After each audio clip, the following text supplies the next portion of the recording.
ಲಕ್ನೋವಿನಲ್ಲಿ ಗಿರ್ದಾರ್ ಹೆಸರಿನ ಒಬ್ಬ ಕಾವಲುಗಾರ ಇರ್ತಿದ್ದ. ಗಿರ್ದಾರ್ ರಾತ್ರಿ ಡ್ಯೂಟಿ ಮಾಡ್ತಾ ಇದ್ದ ಮತ್ತು ಬೆಳಿಗ್ಗೆ ಮಲಗ್ತಿದ್ದ. ಅಪ್ಪ ಎದ್ದೇಳಿ, 7 ಗಂಟೆ ಆಯ್ತು. ಏನು ಬೆಳಗಾಗೋಯ್ತಾ? ಬೆಳಗಾಗಿಲ್ಲ, ಸಂಜೆ ಆಗಿದೆ. ಅರೆ ಹೌದಲ್ವಾ, ಇವಾಗ ನಾನು ರಾತ್ರಿ ಕೆಲಸ ಮಾಡ್ತಾ ಇದ್ದೀನಿ.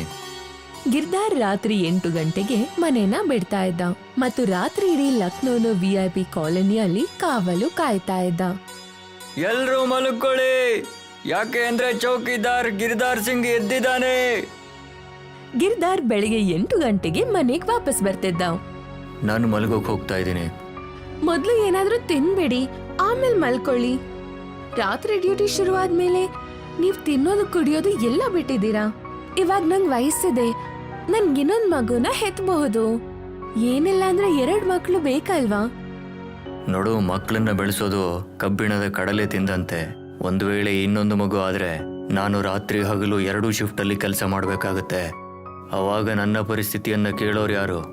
ಅದಕ್ಕೆ ನಮಗೆ ಎಷ್ಟು ಸಿಕ್ಕಿದೆಯೋ ಅಷ್ಟರಲ್ಲೇ ನಾವು ಸಂತೃಪ್ತಿ ಪಟ್ಕೋಬೇಕಾಗತ್ತೆ. ಜನಸಂಖ್ಯೆ ಎಷ್ಟಾಗಿದೆ ಅಂತ ನಿನಗೆ ಗೊತ್ತಲ್ವಾ? ಭೂಮಿ ಮೇಲೆ ಕಾಲಿಡೋದಕ್ಕೂ ಜಾಗ ಇಲ್ಲ. ದೀಪಕ್ ಎಲ್ಲಿದ್ದಾನೆ? ಮಹಡಿ ಮೇಲಿದ್ದಾನೆ. 4 ಹೊಸ ಗಿಡಗಳನ್ನ ತಗೊಂಡ್ ಬಂದಿದ್ದಾನೆ ಮತ್ತು ನೀರ್ ಹಾಕ್ತಿದ್ದಾನೆ. ಗಿರ್ದಾರ್ ಮಗ ದೀಪಕ್ಗೆ ಗಿಡ ಮರಗಳಂದ್ರೆ ತುಂಬಾನೇ ಇಷ್ಟ. ಅವನು ಮಹಡಿ ಮೇಲೆ 50 ಗಿಡಗಳನ್ನ ನೆಟ್ಟಿದ್ದ. ದೀಪಕ್, ನೀನು ಓದಿನ ಕಡೆ ಗಮನ ಕೊಡ್ತಾ ಇಲ್ಲ, ಮತ್ತೆ ತಾರಸಿ ಪೂರ ಈ ಪೊದೆಗಳಿಂದ ತುಂಬಿಸಿದೀಯಾ. ಸ್ವಲ್ಪ ದಿನದ ನಂತರ ಇಲ್ಲಿ ಕಾಲಿಡೋದಕ್ಕೂ ಸಹ ಜಾಗ ಇರೋದಿಲ್ಲ. ಅಪ್ಪ, ನೀವು ಯಾಕೆ ಒಂದು ಭೂಮಿಯನ್ನು ಖರೀದಿ ಮಾಡಬಾರ್ದು? ಈ ಕುಂಡದಲ್ಲಿ ಗಿಡಗಳು ಸರಿಯಾಗಿ ಬೆಳೆಯೋದೇ ಇಲ್ಲ. ನಾನು ಆ ಭೂಮಿಯಲ್ಲೇ ಗಿಡ ನೆಡ್ತೀನಿ. ನೋಡಪ್ಪ, ನಮಗೆ ಭೂಮಿಯನ್ನು ಖರೀದಿ ಮಾಡೋಷ್ಟು ಹಣ ಇದ್ದಿದ್ರೆ ಈ ಮನೆಯನ್ನೇ ನಾವು ಸರಿ ಮಾಡ್ಕೋತಾ ಇರಲಿಲ್ವಾ? ನೀನು ನಿನ್ನ ಓದಿನ ಕಡೆ ಗಮನ ಕೊಡು. ದಿನಪೂರ ನೀನು ಈ ಗಿಡಗಳ ಜೊತೆನೆ ಕಾಲ ಕಳೀತಾ ಇದೀಯಾ. ಮರ ಗಿಡದಿಂದ ನಿನಗೇನು ಸಿಗೋದಿಲ್ಲ. ಚೆನ್ನಾಗಿ ಓದಿದ್ರೆ ಮಾತ್ರ ಜೀವನದಲ್ಲಿ ಮುಂದೆ ಬರಬಹುದು, ಹಣ ಸಂಪಾದಿಸಬಹುದು, ಶ್ರೀಮಂತನಾಗಬಹುದು. ನೀನು ಫೇಲ್ ಆದ್ರೆ ಪದೇ ಪದೇ ಫೀಸ್ ಕಟ್ಟಿ ನಿನ್ನನ್ನು ಅದೇ ಕ್ಲಾಸಲ್ಲೇ ಓದಿಸೋದಕ್ಕಾಗೋದಿಲ್ಲ. ಕೆಳಗೆ ಹೋಗಿ ಓದೋಕ್ ಶುರು ಮಾಡು. ಒಂದು ದಿನ ಪಕ್ಕದ ಮನೆ ಒಂದು ಹುಡುಗಿ ಗಿರ್ದಾರ್ ಮನೆಗ್ ಬರ್ತಾಳೆ. ಅಯ್ಯೋ ರಚನಾ, ನೀನಾ ಮಗಳೇ? ಹೌದಾ ಆಂಟಿ, ದೀಪಕ್ ನನ್ ಫ್ರೆಂಡಿನ ಒಂದು ಪುಸ್ತಕನ ಕತ್ಕೊಂಡ್ ಬಂದಿದ್ದಾನೆ. ಪುಸ್ತಕ ಕದ್ದಿದ್ದಾನಾ? ನಮ್ ಮನೆಗೊಂದು ಕೋತಿ ಬಂದಿತ್ತು, ಓಡ್ಸಕ್ಕಂತ ನನ್ ದೀಪಕ್ನ ಕರ್ದಿದ್ದೆ. ನಾನ್ ನನ್ ಫ್ರೆಂಡ್ ಹತ್ರ ನರ್ಸರಿ ಮ್ಯಾನೇಜ್ಮೆಂಟ್ ಅಂದ್ರೆ ಗಿಡ ಮರಗಳನ್ನೆಲ್ಲ ಬೆಳೆಸೋದ್ರ ಬಗ್ಗೆ ಒಂದು ಪುಸ್ತಕ ತಂದಿದ್ದೆ. ಮೊನ್ನೆಯಿಂದ ನಮ್ಮ ಮನೆಯಲ್ಲಿ ಆ ಬುಕ್ ಕಾಣಿಸ್ತಿಲ್ಲ. ಇವತ್ ಬೆಳಿಗ್ಗೆ ನನ್ ದೀಪಕ್ನ ಆ ಮಹಡಿ ಮೇಲೆ ಬುಕ್ ಓದೋದನ್ನ ನೋಡಿದ್ದೆ. ಕರೀರಿ ಅವನ್ನ. ದೀಪಕ್, ಬಾ ಇಲ್ಲಿ. ಬಂದೆ ಅಪ್ಪ. ನೀನು ರಚನಾ ಅಕ್ಕನ ಮನೆಯಿಂದ ಪುಸ್ತಕ ಕದ್ದಿದೀಯಾ? ಹಾ, ಇದೇ ಪುಸ್ತಕ ತಕೊಳ್ಳಿ. ನನಗೆ ಈ ವಿಷಯ ಗೊತ್ತಿರ್ಲಿಲ್ಲ, ಪೊದೆಗಳ ಮಧ್ಯೆ ಪುಸ್ತಕನೂ ಸಿಕ್ಕತ್ತೆ ಅಂತ. ತಕೊಳ್ಳಿ ನಿಮ್ಮ ಪುಸ್ತಕ. ನನಗೆ ಈ ಪುಸ್ತಕ ಕಾಣಿಸ್ತು, ಅದಕ್ಕೆ ಎತ್ಕೊಂಡು ಬಂದೆ. ನೀನ್ ಸುಳ್ಳು ಹೇಳ್ತಿದ್ಯಾ, ನನ್ ಪುಸ್ತಕ ವಾಪಸ್ ಕೊಡು. ರಚನಾ ತನ್ನ ಪುಸ್ತಕನ ತಗೊಂಡು ಹೋಗ್ಬಿಟ್ಲು. ದೀಪಕ್, ಇವತ್ತು ನೀನ್ ನಮಗೆ ಅವಮಾನ ಮಾಡ್ಬಿಟ್ಟೆ. ಈಗ ಕಳ್ತನ ಬೇರೆ ಶುರು ಮಾಡಿದ್ಯಾ. ನಿನ್ನ ಸಿಲೆಬಸ್ ಪುಸ್ತಕನೇ ನೀನು ಸರಿಯಾಗಿ ಓದ್ತಾ ಇಲ್ಲ. ಮತ್ತಿನ್ಯಾವುದೋ ಪುಸ್ತಕ, ಅದನ್ನ ಬೇರೆಯವ್ರ ಮನೆಯಿಂದ ಕದ್ಕೊಂಡು ಬರ್ತಾ ಇದೀಯಾ. ಮತ್ತೊಂದು ಸಲ ಈ ತರ ಏನಾದ್ರೂ ಮಾಡಿದ್ರೆ ತಾರಸಿ ಮೇಲಿರೋ ಎಲ್ಲಾ ಗಿಡಗಳನ್ನು ಕಿತ್ತು ಬಿಸಾಕ್ಬಿಡ್ತೀನಿ. ತನ್ನ ತಂದೆಯಿಂದ ಹೀಗೆಲ್ಲ ಮಾತಾಡೋದನ್ ಕೇಳಿ ಅವನ್ಗೆ ಬೇಜಾರಾಗುತ್ತೆ. ಅವತ್ತು ದೀಪಕ್ ಊಟ ಕೂಡ ಮಾಡಿರ್ಲಿಲ್ಲ. ದೀಪಕ್ ಮಗನೇ, ಬಾಗ್ಲು ತೆಗಿ. ಇವತ್ತು ನಾನ್ ನಿನ್ಗೋಸ್ಕರ ನಿಂಗೆ ಇಷ್ಟವಾದ ಅಡಿಗೆನ ಮಾಡಿದ್ದೀನಿ. ನನಗೆ ಊಟ ಬೇಡ. ರೀ, ನೀವ್ ಅವನತ್ರ ಹಿಂಗೆಲ್ಲ ಯಾಕೆ ಮಾತಾಡ್ತೀರಾ? ಪಾಪ, ಅವನಿವಾಗ ಊಟನೂ ಮಾಡ್ತಾ ಇಲ್ಲ. ಅವನು ಮಾಡಿದ್ದು ನಿನ್ಗೆ ಕಾಣಿಸ್ಲಿಲ್ವಾ? ಅಯ್ಯೋ, ಪುಸ್ತಕ ತಾನೇ ಕತ್ಕೊಂಡ್ ಬಂದಿರೋದು. ನೀವ್ ಯಾಕೆ ಹೀಗೆ ಹೇಳ್ತಾ ಇದ್ದೀರಾ ಹೇಳಿ? ಅವ್ನ್ ಯಾರ್ದು ಮನೆಗೆ ಹೋಗ್ಬಿಟ್ಟು ಕಳ್ತನ ಮಾಡಿರ್ಲಿಲ್ಲ ಅಲ್ವಾ? ಆ ರಚನಾ ಚಿಕ್ಕವಳಾಗಿದ್ದಾಗ ನಮ್ ಮನೆಯಿಂದ ಆಟ ಸಾಮಾನೆಲ್ಲ ತಗೊಂಡ್ ಹೋಗ್ತಿದ್ಲು. ನಾನ್ ಅವಳ ಮನೆಗೆ ಯಾವತ್ತೂ ಹೋಗಿರ್ಲಿಲ್ಲ ಅಲ್ವಾ? ನಮ್ ಮಗ ಏನೋ ಒಂದು ಪುಸ್ತಕ ತಗೊಂಡ್ ಬಂದಿದ್ದ, ಪರ್ವತ ಬಿದ್ದಂಗ್ ಮಾಡ್ತಿದ್ದೀರಾ. ಬರೋ ವಾರ ದೀಪಕ್ ಹುಡ್ದಬ್ಬ ಇದೆ. ಯಾವ್ದೋ ಚೆನ್ನಾಗಿರೋ ಗಿಫ್ಟ್ ಕೊಡ್ತೀನಂತ ಹೇಳಿ ಅವನ ಹತ್ರ ಮಾತಾಡಿ. ದೀಪಕ್ ಮಗ, ಬಾಗ್ಲು ತೆಗಿ. ಮುಂದಿನ ವಾರ ನಿನ್ನ ಹುಟ್ಟಿದ ಹಬ್ಬ. ನಾನ್ ನಿನಗಿಷ್ಟ ಆಗುವಂತ ಒಂದು ಉಡುಗೊರೆ ಕೊಡಿಸ್ತೀನಿ. ಹೇಳು, ನಿನಗೇನು ಬೇಕು? ನನಗೆ ಮನಿ ಪ್ಲಾಂಟ್ ಗಿಡ ಬೇಕು. ಹೇಳಿ, ನನಗೆ ಕೊಡಿಸ್ತೀರಾ? ಸರಿ, ನಿನಗೆ ಮನಿ ಪ್ಲಾಂಟ್ ಕೊಡಿಸ್ತೀನಿ. ಹಾಗೇನೆ ಕೃಷಿ ಬಗ್ಗೆ ಇರುವಂತ ಪುಸ್ತಕಗಳನ್ನು ತಂದು ಕೊಡ್ತೀನಿ. ಗಿರ್ದಾರಿ ಯಾವ ಕಾಲೋನಿಯಲ್ಲಿ ಕಾವಲು ಕಾಯ್ತಾ ಇದ್ನು, ಆ ಕಾಲೋನಿಯಲ್ಲಿ ಒಂದ್ ಮನೆ ಇತ್ತು. ಆ ಮನೆಯ ಗೋಡೆ ಮೇಲೆಲ್ಲ ಮನಿ ಪ್ಲಾಂಟ್ ಬೆಳೆದಿತ್ತು. ಆ ಮನೆಯ ಗೇಟ್ ಕೀಪರ್ ಗಿರ್ದಾರಿಗೆ ಪರಿಚಯದವನಾಗಿದ್ದ. ರಾಮ್ ರಾಮ್ ದೀನ್ ದಯಾಳ್. ರಾಮ್ ರಾಮ್ ಗಿರ್ಧಾರಿ ಅಣ್ಣ. ನನಗೆ ಈ ಮನಿ ಪ್ಲಾಂಟ್ ಏನಾದರೂ ಕೊಡೋಕ್ಕಾಗುತ್ತಾ? ಮಗನ ಹುಟ್ಟಿದ ಹಬ್ಬಕ್ಕೆ ಇದನ್ನ ಗಿಫ್ಟಾಗಿ ಕೊಡಬೇಕು. ನಾನು ಯಜಮಾನ್ರಿಗೆ ಕೇಳ್ಬಿಟ್ಟು ಹೇಳ್ತೀನಿ. ಈ ಒಂದು ಚಿಕ್ಕ ಗಿಡಕ್ಕೂ ನೀನು ಅವ್ರ ಪರ್ಮಿಷನ್ ಕೇಳಬೇಕಾ? ಹೌದು, ಅಗರ್ವಾಲ್ ಸಾಹೇಬ್ರಿಗೆ ಗಿಡಗಳಂದ್ರೆ ತುಂಬಾ ಇಷ್ಟ. ಮರುದಿನ ಗಿರ್ದಾರಿ ಆ ಗೇಟ್ ಕೀಪರ್ ಹತ್ರ ಹೋಗ್ತಾನೆ. ತಗೋ ಮನಿ ಪ್ಲಾಂಟು, ಬೇಗ ಹೋಗಿ ಕುಂಡದಲ್ಲಿ ಹಾಕ್ಬಿಡು, ಇಲ್ಲಾಂದ್ರೆ ನೀರಲ್ಲಿ ಹಾಕು, ಇಲ್ಲಾಂದ್ರೆ ಗಿಡ ಸತ್ತೋಗತ್ತೆ. ಬರ್ಡೇ ದಿನ ಗಿರ್ದಾರಿ ರಜಾ ತಗೊಂಡಿದ್ದ. ಅವನು ಮನಿ ಪ್ಲಾಂಟ್, ಕೇಕ್ ಮತ್ತು ಪುಸ್ತಕನ ತಗೊಂಡು ಮನೆಗ್ ಬಂದ. ತಗೋ ನಿನ್ನ ಮನಿ ಪ್ಲಾಂಟ್ ಮತ್ತೆ ನಿನ್ನ ಪುಸ್ತಕ. ರಾತ್ರಿ ದೀಪಕ್ ಮಲ್ಗಿದ್ದಾಗ ಗಿರ್ದಾರಿ ಹೆಂಡತಿ ಹೇಳ್ತಾಳೆ, ಇವತ್ ನಾನ್ ನಿಮ್ಗೆ ಏನೋ ಹೇಳ್ಬೇಕಂತಿದ್ದೀನಿ, ಸಮಾಧಾನವಾಗಿ ಕೇಳಿಸ್ಕೊಳ್ಳಿ, ಕೋಪ ಮಾಡ್ಕೋಬೇಡಿ. ದೀಪಕ್ ಮ್ಯಾಥ್ ಟೆಸ್ಟ್ ಅಲ್ಲಿ ಫೇಲ್ ಆಗಿದ್ದಾನೆ. ಅವನ್ಗೆ ಓದೋದ್ರಲ್ಲಿ ಚೂರ್ ಕೂಡ ಇಂಟ್ರೆಸ್ಟ್ ಇಲ್ಲ. ಅವನ್ಗೆ ನರ್ಸರಿ ಸ್ಟಾರ್ಟ್ ಮಾಡಕ್ಕೆ ನೀವೊಂದ್ ಸ್ವಲ್ಪ ಸಹಾಯ ಮಾಡಿ ಅಲ್ವಾ? ಏನ್ ತಮಾಷೆ ಮಾಡ್ತಾ ಇದೀಯಾ? ಅವನು ಇನ್ನೂ PUC ಕೂಡ ಪಾಸ್ ಆಗಿಲ್ಲ. ಅವನ್ಗೆ ಮರ ಗಿಡಗಳ ಹತ್ರ ಇರೋದು ಅಂದ್ರೆ ತುಂಬಾನೇ ಇಷ್ಟ. ನಾವ್ ಅವನ್ಗೆ ಫೋರ್ಸ್ ಮಾಡಿ ಸ್ಕೂಲ್ ಕಳ್ಸೋದ್ರಲ್ಲಿ ಪ್ರಯೋಜನ ಇಲ್ಲ. ಇದ್ರ ಬಗ್ಗೆ ನೀವೇನ್ ಹೇಳ್ತೀರಾ ರೀ? ತುಂಬಾ ಜನ ತುಂಬಾ ಚೆನ್ನಾಗಿ ಓದಿ ಒಂದು ಚೆನ್ನಾಗಿರೋ ಕೆಲ್ಸನ ಪಡ್ಕೋತಾರೆ ಮತ್ತು ಇಡೀ ಜೀವನ ಅದೇ ಕೆಲ್ಸನ ಮಾಡ್ತಿರ್ತಾರೆ. ನನ್ ಮಗ ಆ ಕೆಲ್ಸ ಮಾಡೋದು ನನಗಿಷ್ಟ ಇಲ್ಲ ರೀ. ಅವ್ನ್ ಖುಷಿಯಾಗಿರ್ಬೇಕಂತಾನೆ ನನ್ನ ಆಸೆ ಇರೋದು. ಶ್ಯಾಮ್ಗಂಜ್ ರೋಡಿನಲ್ಲಿ ನನ್ ಚಿಕ್ಕಪ್ಪನ ಒಂದು ಗದ್ದೆ ಇದೆ. ನಾನ್ ಅವ್ರ ಹತ್ರ ಮಾತಾಡ್ತೀನಿ. ಅವನ್ಗೋಸ್ಕರ ಆ ರೋಡಿನಲ್ಲಿ ಒಂದು ನರ್ಸರಿ ಓಪನ್ ಮಾಡಿಸ್ಬಿಡಿ. ಮರುದಿನ ಕಾಜಲ್ ಮತ್ತೆ ಗಿರ್ದಾರ್ ದೀಪಕ್ ಹತ್ರ ಒಂದು ನರ್ಸರಿ ಬಗ್ಗೆ ಮಾತಾಡಿದಾಗ ದೀಪಕ್ಗೆ ತುಂಬಾನೇ ಖುಷಿ ಆಗುತ್ತೆ. ಅಪ್ಪ ಅಮ್ಮ, ನೀವಿಬ್ರು ತುಂಬಾ ಒಳ್ಳೆಯವರು. ಎಲ್ಲ ತಂದೆ ತಾಯಿಗಳು ಅವ್ರ ಮಕ್ಕಳಿಗೆ ಚೆನ್ನಾಗಿ ಓದಬೇಕು, ದೊಡ್ಡ ಮನುಷ್ಯ ಆಗಬೇಕು ಅಂತ ಬಲವಂತ ಮಾಡ್ತಾರೆ. ಈ ಥರ ಅಪ್ಪ ಅಮ್ಮ ಸಿಗೋದು ತುಂಬ ವಿರಳ. ಮಕ್ಕಳ ಅವರವರ ಆಸಕ್ತಿಯ ಮೇಲೆ ಅವರಿಗೆ ಕೆಲಸ ಮಾಡೋದಕ್ಕೆ ಹೇಳ್ತಾರೆ. ದೀಪಕ್ ತನ್ನ 50 ಗಿಡಗಳಿಂದ ನರ್ಸರಿನ ಶುರು ಮಾಡ್ತಾನೆ ಮತ್ತು ಕಷ್ಟಪಟ್ಟು ಕೆಲವೇ ತಿಂಗಳುಗಳಲ್ಲಿ 200 ಗಿಡಗಳನ್ನ ಮಾಡ್ತಾನೆ. ಒಂದು ದಿನ ದೀಪಕ್ ಗ್ರಾಹಕರ ಜೊತೆಗೆ ಮಾತಾಡುತ್ತಾ ಬ್ಯುಸಿ ಇದ್ದ. ಆಗ ಒಂದು ಕಾರ್ ಸೀದಾ ನರ್ಸರಿ ಒಳಗಡೆ ಬರುತ್ತೆ ಮತ್ತು ಹಲವಾರು ಗಿಡಗಳು ನಾಶ ಆಗುತ್ತೆ. ನಿಮಗೆ ಕಣ್ಣು ಕಾಣಿಸೋದಿಲ್ವಾ? ಹೊರಗಡೆ ಬೋರ್ಡ್ ಹಾಕಿದೆ, ನರ್ಸರಿ ಒಳಗಡೆ ಗಾಡಿಗಳನ್ನ ತರಬಾರ್ದು ಅಂತ. ನನ್ನ ಹೆಸರು ಹರಿಕೃಷ್ಣ ಅಗರ್ವಾಲ್. ಕೊಳಕಾದ ಜಾಗದಲ್ಲಿ ನಾನು ಕಾಲಿಡೋದಿಲ್ಲ. ನನ್ನ 1 ಲಕ್ಷದ ಬೂಟು ಹಾಳಾಗುತ್ತೆ. ಈ ನಿನ್ನ ಇಡೀ ನರ್ಸರಿ ತುಂಬ ಕೊಳಕಾಗಿದೆ. ನೀವು ನನ್ನ ಎಲ್ಲ ಕುಂಡಗಳನ್ನು ಒಡೆದಾಕಿದ್ದೀರಾ. ಇಷ್ಟು ಕೂಗಾಡೋ ಅವಶ್ಯಕತೆ ಇಲ್ಲ. ನಿನ್ನ ಹಣ ಎಷ್ಟು ಹೇಳೋ, ಮುಖದ ಮೇಲೆ ಎಸಿತೀನಿ. ಮತ್ತೆ ನನಗೆ ಕೆಲವು ಗಿಡಗಳು ಬೇಕು. ಎಲ್ಲದಕ್ಕೂ ಸೇರಿಸಿ ಎಷ್ಟಾಗುತ್ತೆ ಹೇಳು. ನಿಮಗೆ ಗಿಡಗಳನ್ನು ಕೊಡೋದಕ್ಕೆ ನನಗೆ ಇಷ್ಟ ಇಲ್ಲ. ಆದರೆ ಅಮ್ಮ ನನಗೆ ಹೇಳಿದ್ದಾರೆ, ಗ್ರಾಹಕರು ದೇವರ ಸಮಾನ ಅಂತ. ಅದಕ್ಕಷ್ಟೇ ನಿಮಗೆ ಕೇಳಿರೋ ಗಿಡಗಳನ್ನು ಕೊಡ್ತಾ ಇದ್ದೀನಿ. ದೀಪಕ್ ಎಲ್ಲ ಗಿಡಗಳನ್ನು ಹರಿಕೃಷ್ಣನ ಕಾರ್ ಒಳಗಡೆ ಇಡ್ತಾನೆ. 3,000 ರೂಪಾಯಿ ಆಗಿದೆ. 3,000 ನಾನು ಭಿಕ್ಷುಕರಿಗೆ ಹಾಕುವಷ್ಟು ಹಣ ಅಷ್ಟೇ. ತಗೋ. ಹರಿಕೃಷ್ಣ ದೀಪಕ್ ಮೇಲೆ ದುಡ್ಡನ್ನ ಎಸಿತಾನೆ. ಬೇರೆಯವರಿಗೆ ಗೌರವ ಕೊಡೋದು ನಿಮಗೆ ಸ್ವಲ್ಪನೂ ಗೊತ್ತಿಲ್ಲ. ಎಲ್ರಿಗೂ ಗೌರವ ಕೊಡೋದು ಬಡವರ ಕೆಲಸ. ಈ ಊರಲ್ಲಿ ನನ್ನ ದೊಡ್ಡ ಬೇಕರಿ ಇದೆ. ಅದರ ಹೆಸರು ಕೃಷ್ಣ ಬೇಕರಿ ಅಂತ. ಇಡೀ ಊರಲ್ಲೇ ತುಂಬ ಚೆನ್ನಾಗಿ ಬರ್ತ್ಡೇ ಕೇಕ್ ಮಾಡೋದು ನಾವೇ. ನಿನ್ನ ಥರ 20 ಜನ ಕೆಲಸ ಮಾಡ್ತಾರೆ ನನ್ನ ಹತ್ರ. ಈ ಕಾರಿನ ಬೆಲೆ 30 ಲಕ್ಷ. ನಾನು ಯಾಕೆ ನಿನಗೆ ಮರ್ಯಾದೆ ಕೊಡಬೇಕು? ಹರಿಕೃಷ್ಣ ಕಾರ್ನ ರಿವರ್ಸ್ ನಲ್ಲಿ ಓಡಿಸುತ್ತಾ ಹೊರಟೋಗ್ತಾನೆ. ಇವರು ಅದೇ ಹರಿಕೃಷ್ಣ ಆಗಿರ್ತಾರೆ. ಗಿರ್ದಾರ್ ಯಾವ ಮನೆಯಿಂದ ಮನಿ ಪ್ಲಾಂಟ್ ತಗೊಂಡ್ ಹೋದ್ರು ಅದು ಹರಿಕೃಷ್ಣ ಮನೆ ಆಗಿರುತ್ತೆ. ದೀಪಕ್ ಮನೆಗ್ ಬಂದಾಗ ದೀಪಕ್ ಕಣ್ಣಲ್ಲಿ ನೀರಿರುತ್ತೆ. ಏನಾಯ್ತು ದೀಪಕ್, ನೀನ್ ಯಾಕೆ ಕಣ್ಣೀರ್ ಹಾಕ್ತಾ ಇದ್ಯಾ? ಅಮ್ಮ, ಗೌರವ ಕೊಡೋದು ಕೇವಲ ಬಡವರ ಕೆಲಸ ಮಾತ್ರನಾ? ಇಲ್ಲ ಮಗ್ನೆ, ಈ ವಿಷಯ ನಿನಗ್ ಯಾರು ಹೇಳಿದ್ರು? ದೀಪಕ್ ಅವನಮ್ಮ ಹತ್ರ ಎಲ್ಲನೂ ಹೇಳ್ತಾನೆ. ಅವನ್ ಎಷ್ಟೇ ದೊಡ್ಡ ವ್ಯಕ್ತಿ ಆಗಿರ್ಲಿ, ಒಂದಲ್ಲ ಒಂದಿನ ಅವನ ಅಹಂಕಾರ ಮುರಿಯುತ್ತೆ ಮತ್ತ ಅವನ್ಗೆ ಪಶ್ಚಾತ್ತಾಪ ಆಗುತ್ತೆ. ನಿನ್ ಮನಿ ಪ್ಲಾಂಟ್ ಇನ್ನ ಮಹಡಿ ಮೇಲೇನೆ ಇದೆ. ಅದನ್ ತಗೊಂಡ್ ಹೋಗಿ ನೀನ್ ಯಾಕೆ ನರ್ಸರಿಯಲ್ಲಿ ಇಡಲ್ಲ? ಹಾ, ಅದಕ್ಕೆ ವ್ಯವಸ್ಥೆ ಮಾಡಿದ್ದೀನಿ. ನಾಳೆ ಹೋಗ್ತಾ ತೆಕ್ಕೊಂಡು ಹೋಗ್ತೀನಿ. ಮರುದಿನ ದೀಪಕ್ ಮನಿ ಪ್ಲಾಂಟ್ ನ ತಗೊಂಡು ನರ್ಸರಿಯಲ್ಲಿ ಹಾಕ್ತಾನೆ. ಹರಿಕೃಷ್ಣ ಯಾವ್ದೆಲ್ಲ ಗಿಡಗಳನ್ನ ನಾಶ ಮಾಡಿದ್ನು, ದೀಪಕ್ ಆ ಗಿಡಗಳನ್ನೆಲ್ಲ ಜೀವಂತ ಮಾಡಿ ಅವುಗಳನ್ನ ನೆಟ್ತಾ ಇದ್ದ. ಸಂಜೆ ಆಗುವಾಗ ದೀಪಕ್ ಅವನಮ್ಮನ್ಗೆ ಕಾಲ್ ಮಾಡಿ ಹೇಳ್ತಾನೆ, ಅಮ್ಮ, ನಾನಿವತ್ತು ನರ್ಸರಿಲೇ ಮಲಗ್ತೀನಿ. ವಾತಾವರಣ ತುಂಬಾ ಚೆನ್ನಾಗಿದೆ.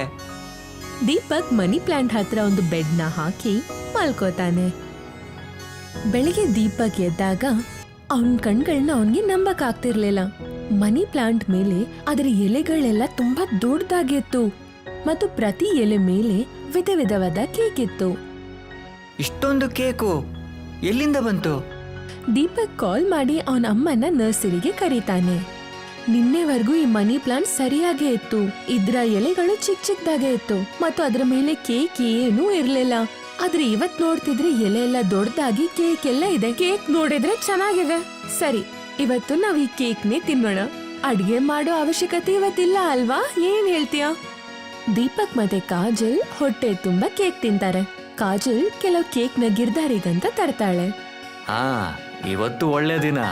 ನಾನು ಕನಸಲ್ಲೂ ಎಣಿಸಿರ್ಲಿಲ್ಲ ಇಷ್ಟೊಂದು ಕೇಕ್ ತಿನ್ನೋದಕ್ಕೆ ಸಿಗತ್ತೆ ಅಂತ. ಮರುದಿನ ದೀಪಕ್ ಎದ್ದಾಗ ಮತ್ತೆ ನೋಡಿದ್ರೆ ಮನಿ ಪ್ಲಾಂಟ್ ಮೇಲೆ ಇನ್ನು ತುಂಬಾನೇ ಕೇಕ್ಗಳು ಬಂದಿರುತ್ತೆ. ಅಯ್ಯೋ, ಇದೇನಾಗ್ತಾ ಇದೆ ಇಲ್ಲಿ? ದೀಪಕ್ ಆ ಕೇಕಿನ ಸಮಸ್ಯೆನೆಲ್ಲ ಅವನ ಅಪ್ಪ ಅಮ್ಮ ಹತ್ರ ಹೇಳ್ಕೊತಾನೆ. ಇವಾಗ ಒಂದೇ ಉಪಾಯ ಇರೋದು, ಈ ಕೇಕ್ನೆಲ್ಲ ಮಾರ್ಬಿಡೋಣ. ಇಷ್ಟೊಂದ್ ಕೇಕ್ನೆಲ್ಲ ನಮಗ್ ತಿನ್ನಕ್ಕಾಗಲ್ಲ. ನಾವು ಒಂದು ಅಂಗಡಿಯನ್ನ ಬಾಡಿಗೆಗೆ ತೆಕ್ಕೊಳ್ಳೋಣ. ದೀಪಕ್, ನೀನು ಬೆಳಿಗ್ಗೆ ನರ್ಸರಿಯಲ್ಲಿ ಕೆಲಸ ಮಾಡು, ಸಂಜೆ ಬೇಕರಿಯಲ್ಲಿ ಕೆಲಸ ಮಾಡು. ಈ ಕಡೆ ನೋಡಿದ್ರೆ ದೀಪಕ್ ಮಾರ್ಕೆಟ್ ಅಲ್ಲಿ ಹರಿಕೃಷ್ಣ ಅಗರ್ವಾಲ್ ಅಂಗಡಿ ಆಪೋಸಿಟ್ ಒಂದು ಅಂಗಡಿನ ರೆಂಟಿಗೆ ತಗೋತಾನೆ ಮತ್ತು ತುಂಬಾ ಕಡಿಮೆ ಬೆಲೆಗೆ ಕೇಕ್ನೆಲ್ಲ ಮಾರ್ತಾನೆ.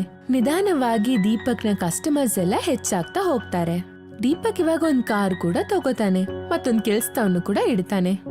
ಇವನು ಅದೇ ನರ್ಸರಿ ಹುಡುಗ ಅಲ್ವಾ? ಆದ್ರೆ ಇಷ್ಟು ಕಡಿಮೆ ಬೆಲೆಗೆ ಕೇಕ್ ಎಲ್ಲಿಂದ ತರ್ತಾ ಇದ್ದಾನೆ? ಒಂದು ದಿನ ದೀಪಕ್ ಅಂಗಡಿಯಲ್ಲಿ ಇಲ್ದಿರುವಾಗ ಹರಿಕೃಷ್ಣ ದೀಪಕ್ನ ಕೆಲ್ಸದವನ ಹತ್ರ ಕೇಳ್ತಾನೆ. ಆ ಹುಡುಗ ಕೇಕ್ ಎಲ್ಲಿಂದ ತರ್ತಾ ಇದ್ದಾನೆ? ಅವನ ಹತ್ರ ನನಗಿನ್ನ ದೊಡ್ಡ ಫ್ಯಾಕ್ಟ್ರಿ ಇದೆಯಾ? ಇಲ್ಲ, ಯಾವ ಫ್ಯಾಕ್ಟ್ರಿನೂ ಇಲ್ಲ. ಈ ಕೇಕ್ಗಳೆಲ್ಲ ಅವನ ನರ್ಸರಿಲಿರೋ ಮನಿ ಪ್ಲಾಂಟ್ ಅಲ್ಲಿ ಬಿಡತ್ತೆ. ಹರಿಕೃಷ್ಣ ಮರುದಿನ ಬೆಳಿಗ್ಗೆನೆ ನರ್ಸರಿಗೆ ಹೋಗ್ತಾನೆ ಮತ್ತು ದೀಪಕ್ ಹತ್ರ ಹೇಳ್ತಾನೆ. ಆ ಕೇಕ್ ಕೊಡ್ತಾ ಇರೋಂತ ಮನಿ ಪ್ಲಾಂಟ್ ಗಿಡ ನನಗೆ ಬೇಕು. ಇದು ತುಂಬಾ ದುಬಾರಿ. ಜಾಸ್ತಿ ಮಾತಾಡಬೇಡ. ಎಷ್ಟು ಹಣ ಬೇಕು ಕೇಳು. ಒಂದು ಬಳ್ಳಿಗೆ 1,00,000 ಆಗತ್ತೆ. ಹರಿಕೃಷ್ಣ ದೀಪಕ್ಗೆ 1,00,000 ಚೆಕ್ನ ಬರೆದು ಎಸಿತಾನೆ ಮತ್ತು ಒಂದು ಬಳ್ಳಿನ ತಗೊಂಡು ಹೋಗ್ತಾನೆ. ಹರಿಕೃಷ್ಣನ ಗೇಟ್ ಕೀಪರ್ ಹರಿಕೃಷ್ಣನ್ ಕೈಯಲ್ಲಿ ಒಂದು ಬಳ್ಳಿನ ನೋಡಿ ಕುತೂಹಲದಿಂದ ಕೇಳ್ತಾನೆ. ಸರ್, ಇಷ್ಟು ದೊಡ್ಡ ದೊಡ್ಡ ಎಲೆಗಳಿರ್ತಕ್ಕಂಥ ಮನಿ ಪ್ಲಾಂಟನ್ನ ನೀವು ದೀಪಕ್ ನರ್ಸರಿಯಿಂದ ತೆಕ್ಕೊಂಡು ಬಂದ್ರಾ? ನಿನಗೆ ಹೇಗೆ ಗೊತ್ತಾಯ್ತಿದು? ಅವನಪ್ಪ ಗಿರ್ದಾರಿ ಇದೇ ಬೀದಿಯಲ್ಲಿ ಗೂರ್ಕನ್ ಕೆಲಸ ಮಾಡ್ತಾನೆ. ನಿಮಗೆ ನೆನಪಿದೆಯಾ ಸರ್? ಮನಿ ಪ್ಲಾಂಟ್ ಬೇಕು ಅಂತ ಹೇಳಿ ಅವತ್ತು ನಾನು ನಿಮ್ಮ ಹತ್ರ ಕೇಳ್ಕೊಂಡು ಬಂದಿದ್ದೆ. ಆ ಬಳ್ಳಿಯನ್ನು ನಾನು ಗಿರ್ದಾರಿ ಕೊಟ್ಟಿದ್ದೆ. ಇವತ್ತು ಅದೇ ಬಳ್ಳಿಯಲ್ಲೇ ಇಷ್ಟು ದೊಡ್ಡ ದೊಡ್ಡ ಕೇಕ್ ಬಿಡ್ತಾ ಇದೆ. ಓ ಹೌದಾ? ಅವನು ನನ್ನ ಮನಿ ಪ್ಲಾಂಟಿಂದನೇ ಶ್ರೀಮಂತನಾಗ್ತಾ ಇರೋದಾ? ಇನ್ನು ಮುಂದೆ ನಾನು ಮನಿ ಪ್ಲಾಂಟಿಂದ ಕೇಕ್ ಬೆಳೆಸ್ತೀನಿ. ಹರಿಕೃಷ್ಣ ಮನಿ ಪ್ಲಾಂಟ್ನ ಒಂದು ಪಾಟ್ ಒಳಗಡೆ ಹಾಕ್ತಾನೆ ಮತ್ತು ಮರುದಿನ ಸೂರ್ಯ ಮೇಲ್ ಬರಕ್ಕೆ ಕಾಯ್ತಿದ್ದ. ಅವನ್ ರಾತ್ರಿ ಎಲ್ಲ ನಿದ್ದೆ ಮಾಡಿರ್ಲಿಲ್ಲ. ಮರುದಿನ ಅವನ್ ನೋಡ್ತಾನೆ ದೊಡ್ಡ ಎಲೆಗಳ ಮನಿ ಪ್ಲಾಂಟ್ ಚಿಕ್ಕ ಎಲೆಗಳಾಗಿರೋ ಮನಿ ಪ್ಲಾಂಟ್ ಆಗಿ ಬದಲಾಗಿರೋದನ್ನ ನೋಡ್ತಾನೆ ಮತ್ತು ಅದರಲ್ಲಿ ಯಾವ ಕೇಕ್ ಕೂಡ ಇರಲ್ಲ. ಹರಿಕೃಷ್ಣ ತುಂಬಾ ಕೋಪದಿಂದ ದೀಪಕ್ ಹತ್ರ ಹೋಗ್ತಾನೆ. ನೀನು ಕೊಟ್ಟಿರೋ ಮನಿ ಪ್ಲಾಂಟಲ್ಲಿ ಕೇಕೆ ಬಿಡ್ತಾ ಇಲ್ಲ. ನೀನು ಯಾವುದೋ ಬೇರೆ ಬಳ್ಳಿಯನ್ನು ಕೊಟ್ಟಿದೀಯಾ? ಹಾಗಾದ್ರೆ ಸರಿ, ನಿಮ್ಮ ಹಣ ವಾಪಸ್ ಕೊಡ್ತೀನಿ. ಇಲ್ಲ, ನೀನು ನನಗೆ ಮತ್ತೊಂದು ಗಿಡ ಕೊಡು. ಹರಿಕೃಷ್ಣ ಮತ್ತೊಂದ್ ಬಳ್ಳಿನ ತಗೊಂಡ್ ಹೋಗ್ತಾನೆ ಮತ್ತೆ ಅದರಲ್ಲೂ ಯಾವ ಕೇಕ್ ಕೂಡ ಬರಲ್ಲ. ದೀಪಕ್ ಕೇಕ್ನ ಮಾರಿ ಶ್ರೀಮಂತನ ಆಗ್ತಾನೆ. ಅವನ್ ತುಂಬಾ ದೊಡ್ಡ ಬೇಕರಿ ಶಾಪ್ನ ತೆರೀತಾನೆ. ಹರಿಕೃಷ್ಣನ ಸೇಲ್ ಎಷ್ಟು ಕಡಿಮೆ ಆಗಿತ್ತು ಅಂದ್ರೆ ಅವನ್ ಎಲ್ಲ ಕೆಲ್ಸದವ್ರನ್ನ ಕಳ್ಸ್ಬೇಕಾಯ್ತು. ಅವನೀಗ ಒಬ್ನೇ ಅಂಗಡಿ ನಡೆಸ್ತಿದ್ದ. ಈ ಹುಡುಗ ನನ್ನಿಂದನೇ ಇಷ್ಟು ಶ್ರೀಮಂತನಾಗಿದ್ದಾನೆ. ಇವನ ಪೂರ ನರ್ಸರಿಯನ್ನ ನಾಶ ಮಾಡಿಬಿಡ್ತೀನಿ. ಹರಿಕೃಷ್ಣ ಒಂದು ರಾತ್ರಿ ದೊಡ್ಡ ರೋಲರ್ನ ತಗೊಂಡು ನರ್ಸರಿ ಒಳಗಡೆ ಬಂದು ಎಲ್ಲ ಗಿಡಗಳನ್ನ ನಾಶ ಮಾಡುತ್ತಾನೆ. ಆದ್ರೆ ಅವನು ಮನಿ ಪ್ಲಾಂಟ್ ಮೇಲೆ ಆ ರೋಲರ್ನ ನಡೆಸಿದಾಗ ಮನಿ ಪ್ಲಾಂಟ್ನ ಎಲೆಗಳು ಒಂದು ಹಾವಿನಂತೆ ಆ ರೋಲರ್ನ ಸುತ್ತುತ್ತೆ. ನಿಧಾನವಾಗಿ ಆ ಮನಿ ಪ್ಲಾಂಟ್ ಹರಿಕೃಷ್ಣನ ಸಂಪೂರ್ಣ ದೇಹವನ್ನು ಸುತ್ತುತ್ತೆ. ಆ ಮನಿ ಪ್ಲಾಂಟ್ ಇಂದ ಹರಿಕೃಷ್ಣಗೆ ಉಸಿರಾಡೋದು ಕಷ್ಟವಾಗುತ್ತೆ. ನನ್ನನ್ನು ಬಿಡು, ನನ್ನ ಬಿಟ್ಟು ಬಿಡು. ನನ್ಗೆ ಅರ್ಥ ಆಯ್ತು. ಇದು ನಾನು ಮಾಡಿರೋ ತಪ್ಪುಗಳ ಫಲಾನೇ. ನನ್ನಲ್ಲಿ ತುಂಬಾ ದುರಹಂಕಾರ ಬೆಳೆದಿತ್ತು. ಯಾರಿಗೂ ಸ್ವಲ್ಪನೂ ಗೌರವ ಕೊಡದೇ ಇರೋಷ್ಟು ನನ್ನ ಕಣ್ಣು ಕುರುಡಾಗಿತ್ತು. ದಯವಿಟ್ಟು ನನ್ನ ಕ್ಷಮಿಸ್ಬಿಡು. ಇನ್ನು ಮುಂದೆ ನಾನು ಯಾರಿಗೂ ಅವಮಾನ ಮಾಡೋದಿಲ್ಲ. ಎಲ್ಲರ ಜೊತೆನೂ ಗೌರವದಿಂದ ನಡ್ಕೋತೀನಿ. ಆಗ ಮನಿ ಪ್ಲಾಂಟ್ ಹರಿಕೃಷ್ಣನ ದೇಹವನ್ನು ಸುತ್ತೋದನ್ನು ನಿಲ್ಸುತ್ತೆ. ಈಗ ಹರಿಕೃಷ್ಣಗೆ ಉಸಿರು ಬಂದಂಗಾಯ್ತು. ಮರುದಿನ ಹರೇ ಕೃಷ್ಣ ದೀಪಕ್ ಹತ್ರ ಕೈನ ಜೋಡಿಸಿ ಕ್ಷಮೆ ಕೇಳ್ತಾನೆ ಮತ್ತು ಹೊಡೆದೋಗಿರೋ ಗಿಡಗಳಿಗೆ ದುಡ್ಡನ್ನ ಕೊಟ್ಟು ಹೊರಟು. ಒಂದೂರಿನಲ್ಲಿ ನಂದಲಾಲ್ ಹೆಸರಿನ ವ್ಯಕ್ತಿ ತುಂಬಾ ದೊಡ್ಡ ವ್ಯಾಪಾರಿ ಆಗಿದ್ದ. ನಂದಲಾಲ್ ಹತ್ರ ತುಂಬಾನೇ ಹೊಲ ಮತ್ತು ಒಂದು ತುಂಬಾ ದೊಡ್ಡ ಅಕ್ಕಿಯ ಗೋಡೌನ್ ಕೂಡ ಇತ್ತು. ನಂದಲಾಲ್ ಅವನ ಊರಲ್ಲಿ ಮಾತ್ರ ಅಲ್ಲ, ಅಕ್ಕಪಕ್ಕ ಊರಿನವ್ರಿಗಿಂತನೂ ತುಂಬಾ ಶ್ರೀಮಂತನಾಗಿದ್ದ. ಇದು ಒಂದು ದಿನದ ಕತೆ. ಬೆಳಗಿಂದ 3 ಸಲ ಟೀನ ಬಿಸಿ ಮಾಡಿದ್ದೀನಿ. ನನ್ಗೊಂದು ಅರ್ಥ ಆಗ್ತಿಲ್ಲ, ನೀವ್ ಟೀನ ಯಾಕೆ ಕುಡಿತಾ ಇಲ್ಲ? ಏನು ಟೀನಾ? ನಾನು ಯಾವಾಗ ಟೀ ಕೇಳಿದೆ ನಿನಗೆ? ನೀವ್ 3 ಸಲ ಟೀನ ಕೇಳಿದೀರಾ?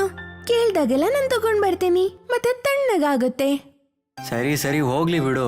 ಒಂದು ಕೆಲಸ ಮಾಡು, ಟೀನ ಇಲ್ಲೇ ಇಟ್ಬಿಟ್ಟು ಹೋಗು. ನೀವ್ ಯಾಕೆ ಎಷ್ಟೊಂದು ಟೆನ್ಷನ್ ಅಲ್ಲಿದ್ದೀರಾ, ಸ್ವಲ್ಪ ಹೇಳಿ. ನಿನಗೆ ಗೊತ್ತಿಲ್ಲ ಆಶಾ, ನಮ್ಮ ವ್ಯಾಪಾರ ದಿನೇ ದಿನೇ ಕಡಿಮೆ ಆಗ್ತಾ ಇದೆ. ನಾನು ನಮ್ಮ ಗುಮಾಸ್ತರಿಗೋಸ್ಕರ ಕಾಯ್ತಾ ಕೂತಿದ್ದೀನಿ. ಅವರು ಲೆಕ್ಕ ಪುಸ್ತಕ ಇಟ್ಕೊಂಡು ಬರ್ತಾ ಇದ್ದಾರೆ. ನಂದಲಾಲ್ ಇಷ್ಟು ಹೇಳೇ ಇದ್ದ. ಅಷ್ಟರಲ್ಲಿ ನಂದಲಾಲ್ ಹೇಳಿದ ವ್ಯಕ್ತಿ ಲೆಕ್ಕಾಚಾರದ ಪುಸ್ತಕಗಳನ್ನ ತಗೊಂಡು ಅಲ್ಲಿಗೆ ಬರ್ತಾನೆ ಮತ್ತು ನಂದಲಾಲ್ಗೆ ಲೆಕ್ಕಾಚಾರಗಳನ್ನೆಲ್ಲ ಹೇಳಕ್ಕೆ ಶುರು ಮಾಡ್ತಾನೆ. ಧಾನ್ಯಗಳ ಗೋದಾಮಿನಿಂದ ನಮಗೆ ಪ್ರತಿ ವರ್ಷಕ್ಕೆ 25 ಲಕ್ಷ ಸಂಪಾದನೆ ಆಗ್ತಾ ಇತ್ತು. ಮತ್ತೆ ಈ ವರ್ಷ ನೀನು ಹೇಳ್ತಾ ಇರೋ ಹಾಗೆ 25 ಲಕ್ಷಕ್ಕಿಂತ 10,000 ಕಡಿಮೆ ಸಂಪಾದನೆ ಆಗಿದೆಯಾ? ಈ 10,000 ಕಡಿಮೆ ಆಗೋದಕ್ಕೆ ಹೇಗೆ ಸಾಧ್ಯ? ಯಾಕೆ ಈ ಥರ ಮಾತಾಡ್ತಾ ಇದ್ದೀರಾ ನೀವು ನಂದಲಾಲ್ಜಿ? ವ್ಯಾಪಾರ ಅಂದಮೇಲೆ ಸ್ವಲ್ಪ ಹೆಚ್ಚು ಕಡಿಮೆ ಆಗತ್ತಲ್ವಾ? ಇಲ್ಲ ಇಲ್ಲ ಮುನ್ಷಿಜಿ, ನಮ್ಮ ವ್ಯಾಪಾರದ ಕಡೆ ನಾವು ಗಮನ ಕೊಡಬೇಕು. ನಾವು ಹೇಗಾದರೂ ಮಾಡಿ ನಮಗಾಗಿರೋ ನಷ್ಟದ 2ರಷ್ಟು ನಾವು ಸಂಪಾದನೆ ಮಾಡಬೇಕು. ಅದಕ್ಕೋಸ್ಕರ ನಮ್ಮ ಸುತ್ತ ಇರೋ ಯಾರ ಭೂಮಿಯನ್ನಾದರೂ ಕೂಡ ನಾವು ಖರೀದಿ ಮಾಡಬೇಕಾಗಿ ಬಂದ್ರೂ ಸರಿ. ನಂದಲಾಲ್ ಅವನ್ ಗೋಡೌನ್ಗೆ ಹೋಗ್ತಾನೆ ಮತ್ತು ಗೋಡೌನ್ಗೆ ಬಂದು ಅಲ್ಲಿದ್ದ ಮೂಟೆಗಳನ್ನ ಒಂದೊಂದಾಗಿ ಲೆಕ್ಕ ಮಾಡ್ತಾನೆ. ಹಾಗೆ ಲೆಕ್ಕಾಚಾರ ಹಾಕ್ತಾನೆ ಮತ್ತು ಹೇಗೆ ಸಂಜೆ ಆಯ್ತು ಅಂತ ನಂದಲಾಲ್ಗೆ ಗೊತ್ತೇ ಆಗ್ಲಿಲ್ಲ. ನಂದಲಾಲ್ ತನ್ನ ಮನೆ ಕಡೆಗ್ ಬರ್ತಾನೆ. ಆಗ ಅವನ ದೃಷ್ಟಿ ಅವನ್ ಮನೆ ಮುಂದೆ ಇರೋ ಒಂದು ಚಿಕ್ಕ ಮನೆಗೆ ಹೋಗುತ್ತೆ. ಅದನ್ನ ನೋಡಿ ನಂದಲಾಲ್ ಯೋಚನೆ ಮಾಡುವಾಗ ಆಶಾ ಅಲ್ಲಿಗೆ ಬರ್ತಾಳೆ. ರೀ, ನೀವ್ ಎಲ್ಲಿ ಹೋಗಿದ್ರಿ? ನೀವ್ ಮಧ್ಯಾಹ್ನ ಊಟ ಕೂಡ ಮಾಡ್ಲಿಲ್ಲ. ನಿಮ್ ಮುಖ ನೋಡಿದ್ರೆ ಗೊತ್ತಾಗುತ್ತೆ ಬೆಳಿಗ್ಗಿಂದ ಹಶ್ವಾಗಿದ್ದೀರಾ ಅಂತ. ಹಾ, ನನಗೆ ಊಟ ಮಾಡೋದಕ್ಕೆ ಮರ್ತೆ ಹೋಯ್ತು. ಆಶಾ, ನಮ್ಮ ಗುಮಾಸ್ತರು ಬಂದು ನಮಗೆ ಈ ವರ್ಷ 10,000 ಕಡಿಮೆ ಸಂಪಾದನೆ ಆಗಿದೆ ಅಂತ ಹೇಳ್ದಾಗಿನಿಂದ ನನಗೆ ಯಾಕೋ ಸಮಾಧಾನನೇ ಇಲ್ಲ. ಅಲ್ಲ ರೀ, ನಮ್ಮ ಹತ್ರ ಏನ್ ಕಡಿಮೆ ಇದೆ ಹೇಳಿ?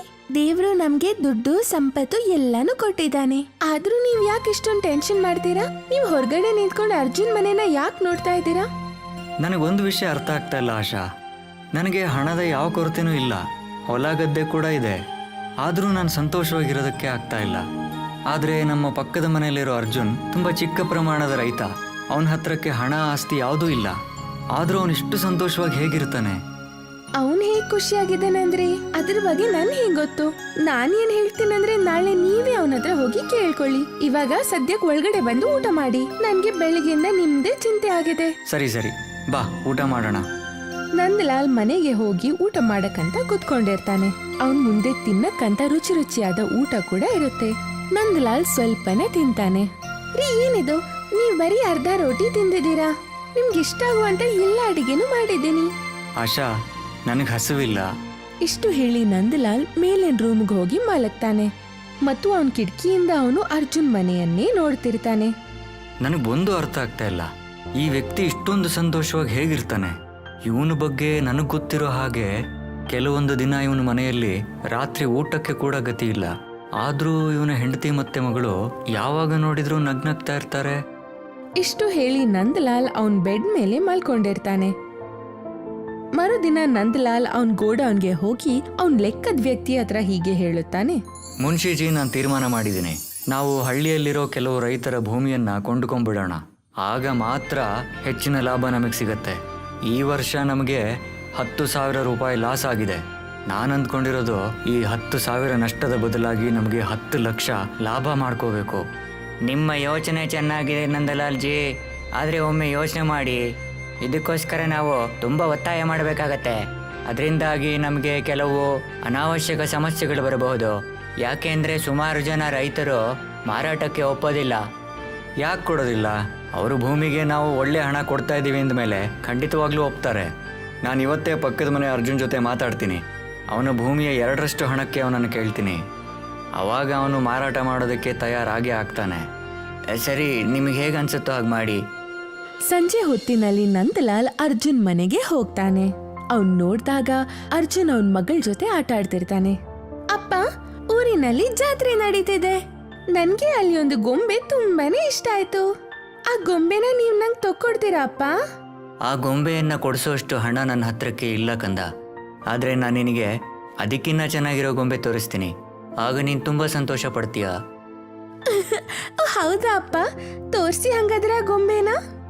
ಅಲ್ಲಿ ನೋಡು, ಆ ಕನ್ನಡಿಯಲ್ಲಿ ಒಂದು ಚಿಕ್ಕದಾಗಿರೋ ಮುದ್ದಾಗಿರೋ ಗೊಂಬೆ ಕಾಣಿಸ್ತಾ ಇಲ್ವಾ? ಆ ಗೊಂಬೆ ಮುಂದೆ ಊರಲ್ಲಿರೋ ಎಲ್ಲ ಗೊಂಬೆಗಳು ವ್ಯರ್ಥನೇ ಅಲ್ವಾ?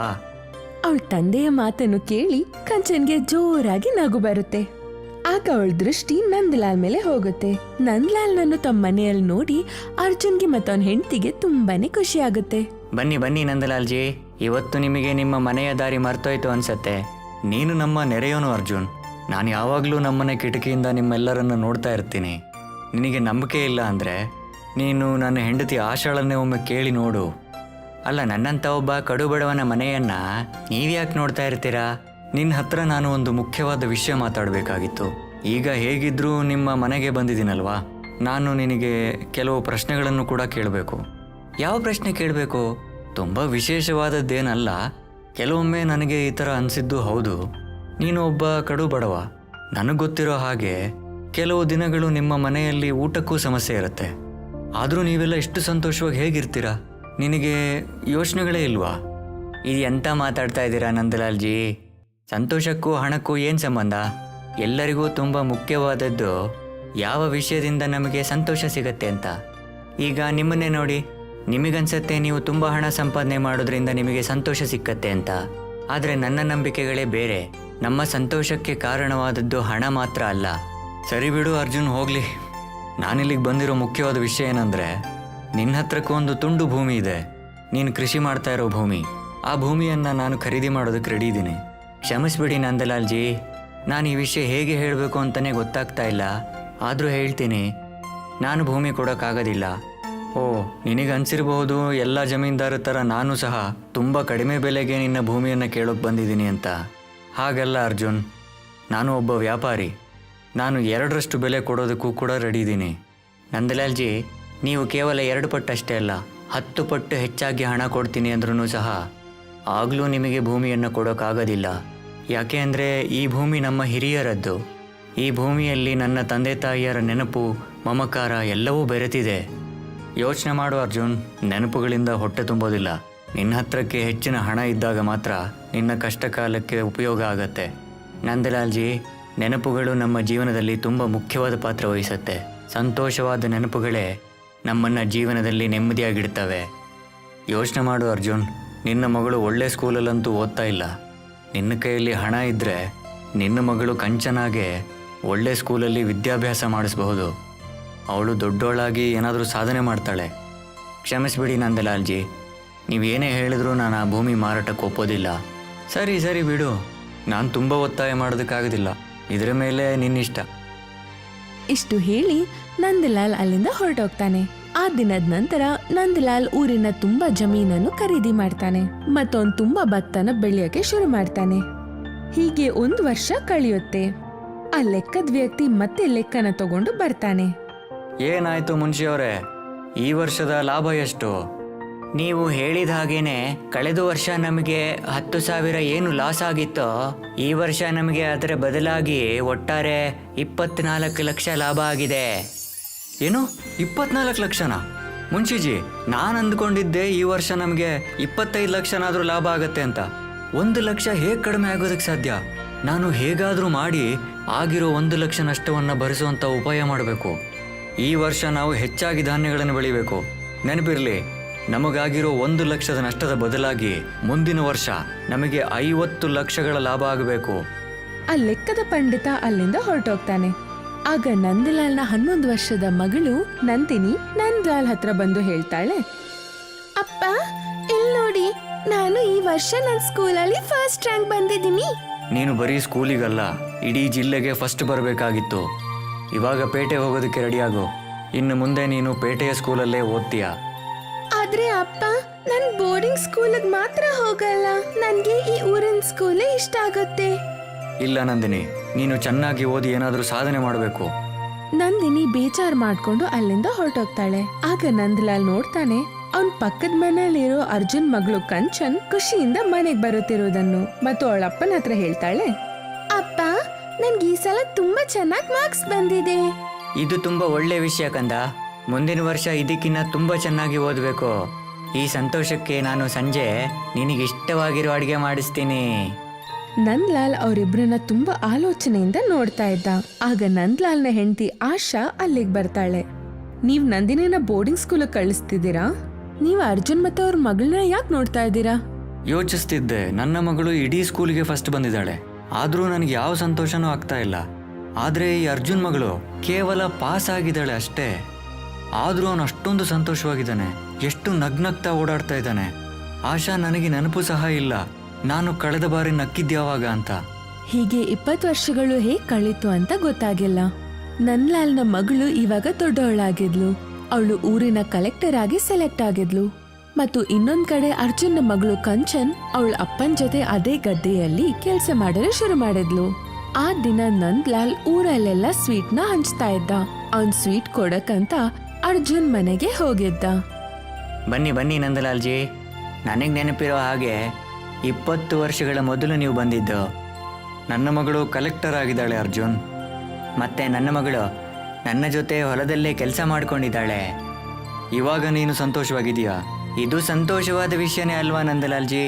ಬೇರೆಯವರಿಗೆ ಸಹಾಯ ಮಾಡೋದ್ರಲ್ಲಿ ಸಿಗುವಂತಹ ಸಂತೋಷ ಎಷ್ಟು ಹಣ ಸಂಪಾದನೆ ಮಾಡಿದ್ರೂ ಸಿಕ್ಕೋದಿಲ್ಲ. ನೀವು ಯಾರಿಗಾದ್ರೂ ಒಮ್ಮೆ ಸಹಾಯ ಮಾಡಿ ನೋಡಿ ನಂದಲಾಲ್ಜಿ. ಆಗ ನಂದಲಾಲ್ಗೆ ತಲೆ ಸುತ್ತು ಬರುತ್ತೆ ಮತ್ತು ಪ್ರಜ್ಞೆ ತಪ್ಪಿ ನೆಲದ ಮೇಲೆ ಬೀಳ್ತಾರೆ. ನಂದಲಾಲ್ಗೆ ಪ್ರಜ್ಞೆ ತಪ್ಪಿದನ್ನು ನೋಡಿ ಅರ್ಜುನ್ ಅವ್ರನ್ನ ಹಾಸ್ಪಿಟಲ್ ಕರ್ಕೊಂಡು ಹೋಗ್ತಾರೆ. ಆ ಹಾಸ್ಪಿಟಲ್ ಅಲ್ಲಿ ಡಾಕ್ಟರ್ ನಂದಲಾಲ್ನ ಚೆಕ್ ಮಾಡ್ತಿರ್ತಾರೆ. ಭಯ ಪಡೋ ಅವಶ್ಯಕತೆ ಏನಿಲ್ಲ, BP ಸ್ವಲ್ಪ ಜಾಸ್ತಿ ಆಗಿದೆ. ಇವತ್ತಿಂದ ಪ್ರತಿದಿನ BP ಔಷಧಿ ತಕ್ಕೋಬೇಕಾಗತ್ತೆ. ಮತ್ತೆ ಆಹಾರದಲ್ಲಿ ಎಣ್ಣೆಯ ಪದಾರ್ಥಗಳು ಖಂಡಿತವಾಗ್ಲೂ ಬಳಸಬಾರ್ದು. ನಂದಲಾಲ್ಗೆ ಪ್ರಜ್ಞೆ ಬರುತ್ತೆ. ಡಾಕ್ಟರ್ ಹೇಳಿದ ಮಾತುಗಳನ್ನು ಕೇಳಿ ನಂದಲಾಲ್ಗೆ ಕಣ್ಣಲ್ಲಿ ನೀರು ಬರುತ್ತೆ. ಭಯ ಪಡಬೇಡಿ ನಂದಲಾಲ್ಜಿ, ನೀವು ಸರಿ ಹೋಗ್ತೀರಾ. ಇವತ್ತು ನಿನ್ನ ಮಾತಿನ ಅರ್ಥ ನನಗೆ ಗೊತ್ತಾಯಿತು ಅರ್ಜುನ್. ಮನುಷ್ಯ ಸಂತೋಷವಾಗಿರೋದಕ್ಕೆ ಕೇವಲ ಹಣದಿಂದ ಮಾತ್ರ ಸಾಧ್ಯ ಇಲ್ಲ. ಇವಾಗ ನೋಡು, ನನ್ನ ಮಗಳು ಕಲೆಕ್ಟರ್ ಆಗಿ ಹೋಗಿದ್ದಾಳೆ. ಒಬ್ಬ ತಂದೆಗೆ ಸಂತೋಷವಾಗಿರೋದಕ್ಕೆ ಇದಕ್ಕಿನ್ನ ಹೆಚ್ಚಿನದೇನಿದೆ? ನಾನು ಸಂತೋಷವಾಗಿರೋದನ್ನ ಬಿಟ್ಟು ತಪ್ಪು ಮಾಡಿದೆ ಅನ್ಸತ್ತೆ. ಹಣ ಹೆಚ್ಚಾಗಿ ಸಂಪಾದನೆ ಮಾಡಬೇಕು ಅಂತ ನನ್ನ ಆರೋಗ್ಯವನ್ನೇ ಹಾಳು ಮಾಡ್ಕೊಂಡ್ಬಿಟ್ಟೆ. ಇವತ್ತು ನನಗೆ ಹಣದ ಕೊರತೆ ಖಂಡಿತವಾಗ್ಲೂ ಇಲ್ಲ. ಇಷ್ಟೆಲ್ಲ ಇದ್ರೂ ಕೂಡ ಪ್ರತಿದಿನ ನಾನು ಮಾತ್ರೆಗಳ ಸೇವನೆ ಮಾಡಬೇಕಾಗತ್ತೆ. ಸ್ವಾದವಿಲ್ಲದೆ ಇರುವಂತಹ ಊಟ ಮಾಡಬೇಕಾಗತ್ತೆ. ಭಯ ಪಡಬೇಡಿ ನಂದಲಾಲ್ಜಿ, ಆ ಥರ ಏನೂ ಆಗೋದಿಲ್ಲ.